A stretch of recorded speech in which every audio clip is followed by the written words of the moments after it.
Halo semuanya and welcome back to my channel. Pada video hari ini, saya akan memberikan tips bagaimana memilih kaca film pada mobil kita. Dan mengapa pada akhirnya saya memilih kaca film Vicul dan Hyper Optic pada mobil saya.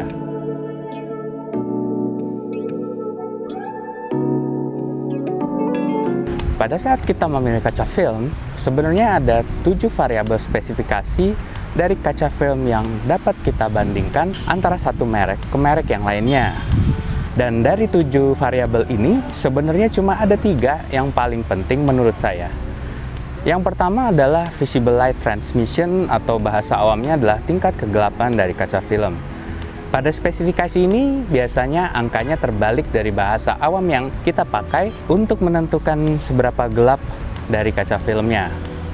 Contoh, kaca film yang gelapnya 80%, pada tulisan spesifikasi biasanya akan tertera 5%. Lalu yang kedua adalah visible light reflectance, merupakan karakter kaca film yang menentukan pantulan berupa refleksi yang biasanya paling mudah terlihat pada dashboard mobil kita. Dan yang terakhir adalah variabel yang paling penting, yaitu total solar energy rejection. Ini merupakan kemampuan kaca film untuk menolak panas dari cahaya matahari. Semakin besar nilai TSER, maka akan semakin sedikit pula panas yang akan masuk ke dalam mobil. Simpelnya adalah biasanya semakin terang dan semakin tinggi kemampuan tolak panasnya, maka harga kaca film akan lebih mahal. Jadi tolaknya tinggi tapi dia tetap terang. Itu biasanya kaca film akan berharga lebih mahal. Selain ketiga variabel penting tersebut, masih ada hal lain yang perlu diperhatikan ketika kita membandingkan spesifikasi kaca film. Setiap produsen kaca film memiliki produk yang memang dikhususkan untuk kaca depan dan untuk kaca samping.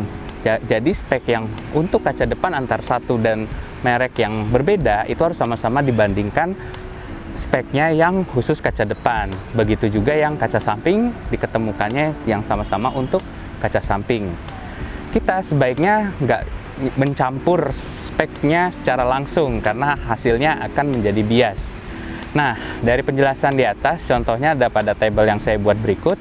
Pada saat saya akan beli kaca film, produsen kaca film Vicul dapat membuat produk terbaik untuk kaca samping. Contohnya di sini, mereka dapat membuat kaca film yang terang dengan kemampuan tolak panas tertinggi untuk kaca samping. Akan tetapi, tidak untuk kaca depan. Masih kalah dengan Hyper Optic. Maka dari spek sheet ini, saya memilih kaca film Vicul VIP untuk kaca samping mobil saya, dan pada akhirnya memilih Hyper Optic Dray untuk kaca depan mobil saya. Hal terakhir yang perlu diperhatikan juga adalah bisa jadi ada merek kaca film yang harganya sangat murah tetapi spek sheetnya hampir sama-sama bagus. Bukan berarti spek sheetnya bohong, tapi biasanya lebih kepada durability-nya. Seperti setahun setelah dipakai itu sudah pudar ataupun kemampuan tolak panasnya itu sudah hilang. Jadi kesimpulannya, kaca film itu tidak berarti semakin gelap tolak panasnya akan semakin baik. Kita harus memperhatikan nilai TSER-nya dan juga jangan cepat-cepat tergiur dengan harga kaca film yang murah, karena bisa jadi kita dapat kaca film yang tidak awet, atau mungkin jangan-jangan kita dapat barang yang palsu. Terima kasih sudah menonton video saya. Klik like apabila Anda menganggap video ini bermanfaat, tinggalkan komen apabila ada pertanyaan, dan klik subscribe untuk mendapatkan update video dari saya selanjutnya. Bye-bye!